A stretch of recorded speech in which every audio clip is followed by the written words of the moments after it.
Hi there. Here's part 2 of how to choose the safest coffee maker. In part 1, I was away in a vacation home. I showed you the options they gave me and why they weren't so great. I got a lot of questions about what is my setup at home? What do I actually use? So I'm back at home. Here I am. This is the setup.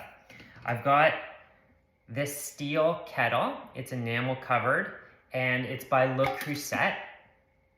And I really love it because there's no plastic parts that actually come in contact with the water. When it boils and precipitates up, nothing's being pulled back into the water because there's no plastic exposed there.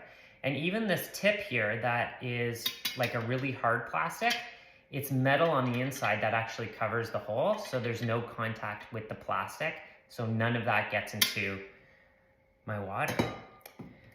Once my water's boiled, and it makes a nice whistling sound too, you know, that creepy sound. So you always know when it's ready, even if you're in the other part of your home or far away or you forget the elements on.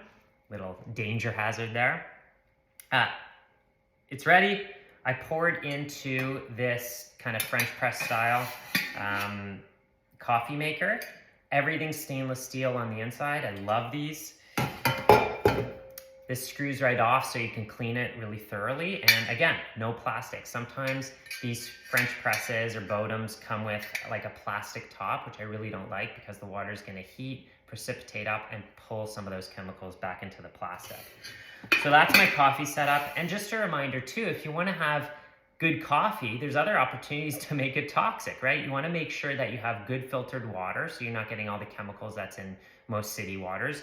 You wanna make sure you have good organic, fair trade coffee beans. And you also want to make sure you're pouring it into a vessel that's inert, right? A lot of pottery mugs have colored glazes on them, which can contain lead.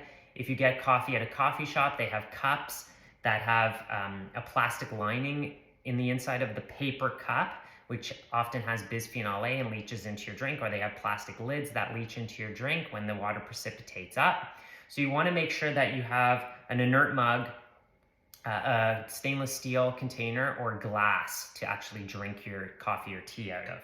And then just a bonus here, since I'm back in my kitchen, one thing that Vitamix came out with a few years ago, which I was like very excited about, was their stainless steel container. We do a lot of hot elixir drinks and soups and things that would go in here, even cold stuff. And I was always a little bit uneasy with their plastic containers. You can see here's an old one.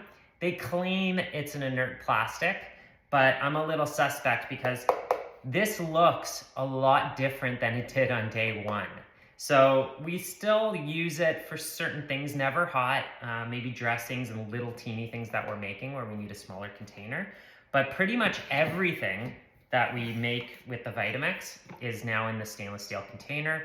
The only plastic part is the lid, but the substances really touch the lid, so I'm okay with that. So I hope that's helpful.